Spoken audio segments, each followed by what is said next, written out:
idazlea, aspaldidanik euskaraz idazten ari zarena, bena Azkoititik bertatik, eta Euskal Herrirako ere bai, orokorrean hainbat bildumatan idatzitakoa, gurekin Maixatzenekin ere hainbat kolaborazio egindakoa. Bueno, zu nolabait sailkatzeko garaian, kontuan hartu beharko genuke aipatutako bi bilduma, literatura erotikoan sakatutakoa zirela, literatura sailean, txalapartako sailean bi liburu, horietan ipuin bana idatzi zenuen.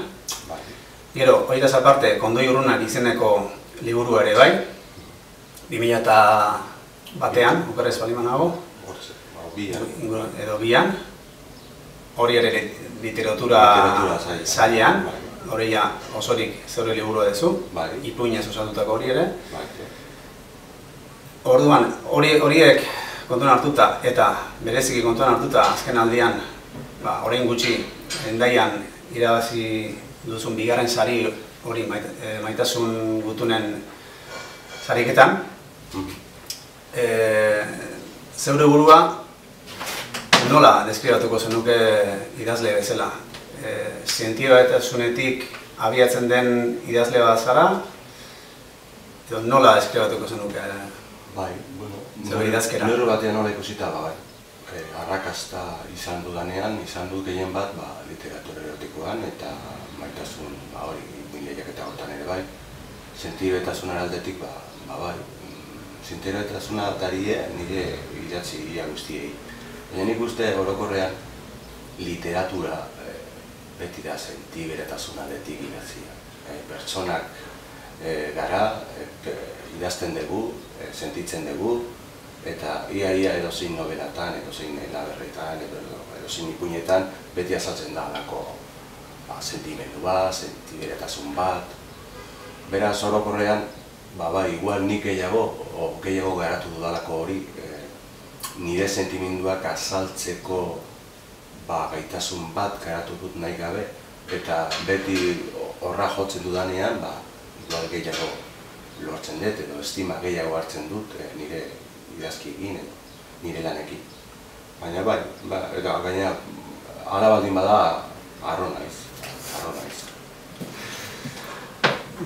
Zientibetasunaz aparte, gero guk Maixatzeneko bereziki ezagutu izan zaitugu persona konprometitu bezala euskal zaletasunarekin, hemen Azkoitin bertan. Eta zientibetasun hori eta euskal zaletasun hori lotzen duzun persona izanik, nola azalduko zenuke zeure garapena, idazle bezala, persona bezala, euskaldun berria izanik bere? Eramaten, ez da erreza esatea.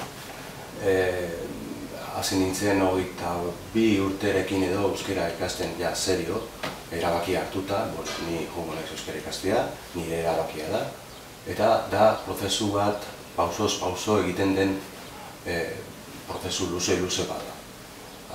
Hasieran bakarrik gustoz hartzen duzu euskara ikastea, gustoz hasten zea hitz egiten, zure akatzekin eta zure miseriekin, eta bizkanaka nolabait euskara barneratzen zaizu, barrura sartzen zaizu, eta hor barruan zerbait gertatzen da. Ja ez da bakarrik euskara hitz egitea, zure hizkuntza ere bada, edo nolabait harimara sartzen zaizu euskara. Jakina ni 20 urte arte, dana nire bizitza osoan gutxi gora bera erderaz egin dut. Eta 20 urtetik aurrera egin dut egundoko prozesua elebitasunaren aldetik. Hasieran bakarrik gustua edo zaletasuna euskararekiko piztu zen nolabait olako zerbait gehiago ezin nuke orain etzaitaz ateratzen orain ondo, baina gero bestetik idazteko zaletasuna biak batera nolabait uztartu eta garatu egin zaizkit ene barnean. eta azkenean iristen da momentu behar nun, ostras, ni ja ezin naiz erdaldun peto txat jo nire burua, eta ez euskaldun peto txat, baina nire baitan biak daude, biak bizi dira, eta ni gustora sentitzen naiz, baina ez nahi gustora euskararen egoerarekin. Ez nago gustora. Nik esfuerzak ikaragarriak egin ditut, nire sosak ere gastatu ditut euskara ikasteko, eta gero ikusten dut ez dela inun ere baloratzen. Ez lantokietan, ez enpresetan, ez batzutan ez da publikoki ere. Badirudi, nola esango nuke, igual ingelesa ikasi izan banu, orain igual nire bizitza hobea izango zen, hori, bueno, seguru ez. Ia seguru nago hobea izango zen, eta igual lanpostu gehiago izango nuen, eta diru gehiago izango nuen, eta igual etxe ederrago izango nuen, eta mila gauza gehiago ingelesak ematen dituen abantaila guztiekin. Baina nik nire autoa izan da, eta nire kontzientzia barruan zegoen zerbait txikitatik igual sortua nire baitan, eta ahal izan nuen unean garatu izan dudana. Baina, bai, tristea da, demokrazia ja gutxi gora bera finkatuta dago estatu mailan, baina gero hizkuntzaren aldetik eta euskararen aldetik ez da atzematen. Alderantziz, nire iritzia da, atzera goazela, eta politikuki, gainera, hemen bertan ere, hasi ditu nik etsaiak ikusten toki guztietan. Euskararen etsaiak. Eta askotan etsai horiek, euskaldun petoa dira.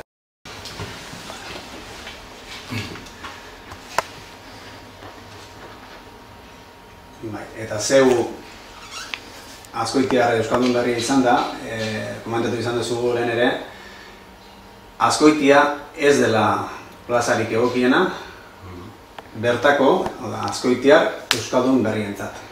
Hori azalduko zen iguke? Bai, behitu. Ni Azkoitiarra naiz, Azkoitian jaio nintzen, baina 22 urte arte gutxi gora bera erdalduna nintzen. Oso tristea da, nahiz eta familia kanpokoa izan da, hemen bertan jaiotako batentzat euskara ikasi nahi eta ikusi ezin dala. Tristea da. Hori da lehenengo prozesua. Bigarren prozesua da, azkenean ikusten dut aukera bat euskara ikasteko, eta euskaltik egiten gehien bat batua egiten da. Azkoitiko euskararekin zer ikusirik ez duena. Hori ala da. Baina batua da, gutxi gora bera, toki guztietan ikasten dana. Baina ez da Azkoitikoa, bale. Baina balio du, dudarik gabe. Batua da eta gero eta gehiago izango da. Baina euskara edo batua, kasu honetan ikasi eta gero, sentitzen zea pixka bat frustrauta. Zeratik, egundoko ahalegina egin dut euskara ikasteko, baina gero ikusten ari naiz, gero eta gehiago euskara horrek ez duela ondo ematen bertako euskararekin. Nolabait dago salto handiegia, eta bai euskaldunen aldetik batuarekiko jarrera ikusita hemen. Orain asko aldau da, baina duela ni hasi nintzela euskara ikasten, parrez egiten zuen jendeak euskaldun berri bat entzuten zutenean. Behin akordatzen naiz, maizpiden barnetik gehan izan nintzen, ez dakizen bat hilabete naiz ondo akordatzen, baina gutxi gora bera ja askatu nuen nire mihia, eta etorri nintzen oso harro eta oso pozik nire euskararekin, egundoko ahalegina egin da gero. Etorri nintzen eta akordatzen naiz lehenengo Azkoitiarrekin hitz egin nuela bizilagun baten izeba zan, eta pare bat hitze bota nituen, oso euskara garbian eta oso batuan, eta parrez hasi zen emakumea bat batean eta nik ez nuen ulertzen, zergatik egiten zuen parre eta esan zian, telebistan bezala hitz egiten du. Nik erau nintzen ja flipauta, harrituta, ez da. Pizkanaka, ohartzen zara, euskera da, baina ez da euskera, Azkoitikoa zea, eta horre daude sentimendu ezberdinak, kontrajarriak, zergatik ez nuen lehenago egin edo zergatik ezin nituen harremanak sortu euskeraz nire adinean hobeto egoteko euskera mailan, gauza asko, buru hostia asko. Hori da gauza bat, nolabait euskera ikastearen prozesuak ematen duena. Baina gero beste bada pertsonak guztiok dugun lotza. Batzuek gehiago, beste batzuek gutxiago. Azkoitian euskaldun berria izatea, azkoitiarra izan da oso gorra da, zeatik txikitatik ezagutzen dituzu danak. Eta hasieratik harremanak sortu dira erderaz. Eta joera hori aldatzea, batzuei izugarri kostatzen zaie. Nire ere bai hasieran batzuekin, beste batzuekin ezain beste. Ikusi zauten nire ahalegina, eskertu eta hasi ziren euskeraz egiten nirekin beste batzuk, ni adioz. Eta hala da mundua. Euskera mundua oso konplexua da. Soziolinguistika aldean aspektu asko eta ikuspuntu asko daude. Orduan batzuentzat, ni beti izango naiz erdalduna. Nahiz eta euskeraz hitz egin eta euskeraz idatzi.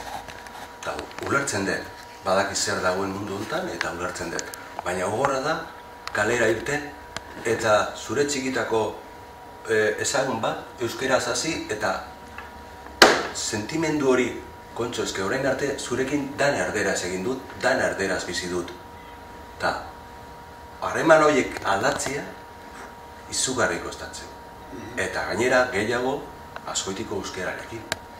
Azkoitiko euskerarekin, niri ez zait asko kostatzen ulertzea edo ez dakit, ohituta nago edo ez dakit. Baina hasi berriarentzat batua gutxi gora bera menperatzen hasita oraindik izugarri kostatzen zaie, igual baserritar bat ulertzea.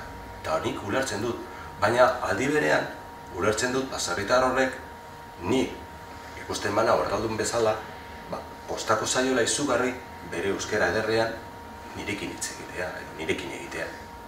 Hori ulertzen dut. Horregatik esaten dut oso gogorra dela. Eta batzuetan, hanka sartzen duzu, jendea parra egiten du, eta nik ere parra egiten dut.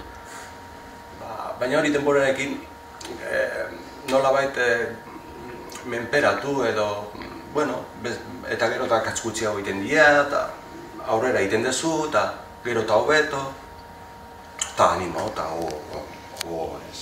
Bestela, gutxi gora bera horregatik dago gorra.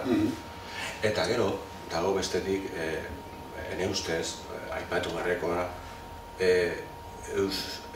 erdaldunak hemen ikasi, euskara ikasi, hili hienak eta danek gutxi gora bera pentsatzen dute, danek ez, baina nirekin itxigandakoak, behintzat bai. Politika eta zea udalaren aldetik orain arte behintzat ez da fundamenturik ikusi benetan erdaldunek euskara ikasteko hemen. Hori gara da eta ia edozein erdaldu nola euskaltegira juten dana, esango izu hori. Nire jarrera, nire sentimendua, nire inpertzioa da, udaletik eta udaletxetik orain arte behintzat, ematen du ez dutela nahi erdaldunek euskeraz egitea. Hori gara da. Sentimendu hori hor dago, eta hori frustrantea da izugarri euskara ikasten ari denarentzat. Hola. Orain arte egin dugu, labur bilduma bat idazleari buruz, idazle alderdiari buruz, eta euskaldun berri alderdiari buruz ere. Nolabait biak uztartuko dituzke 2006an argitaratu zenuen liburuak kaleko ipuinak izenarekin, izan ere txikitatik entzundako ipuinak, gero da, gazte zinenean entzundakoak, eta bertan sartzen dituzulako. Notik eta nora etorri zitzaizun ideia hori? Hori 14 urtez izan nuen gutxi gora bera ideia, pentsa, 24 urte ditut eta gu atzako aldean, gure txokoan edo genuen txoko bat, eta hor biltzen ginean lagunak eta auzokoak, eta beti izan genuen gure kuadrian behintzat, txikitako kuadrian, joera handia anekdotak eta historia kontatzeko. Joera hori beti, eta nik eskertu dut. Eskertu dut hori, giro hori, zeatik batek ez baza, beste batek kontatzen zuen beti zerbait. Eta kalean gehienan entzundako ipuinak edo anekdotak edo historiak dira. Kalean edo kale inguruan. Gaztetan, hori, 14 urterekin, batean bombilla piztu edo ideia bat hori izan nuen, eta konturatu nintzen ipuin batzuk benetan ederrak zirela eta gustora entzuten nuela behin eta berriz, naiz eta ez dakizen bat aldiz batek kontauta. Eta nik, hau merezi du jasotzea. Eta historia horiek pixkat bereziak zirenak eta atsegin nituenak, nik gero etxean 14-16 urterekin jata idazten nituen gero, gogoratu, saiatzen zen ondo gogoratzen, buruan sartzen, eta gero etxean idatzen. Eta gero pixkanaka pilatu egin ziren. Begonen poderioz zatean pilatu egin ziren, eta alako batean, oso berezi izan da liburu hori zeatik gehienak erderaz ziren. Zenik urte hartan dan erderaz egiten nu. Eta nire bizitza erdalduna zan zeharo.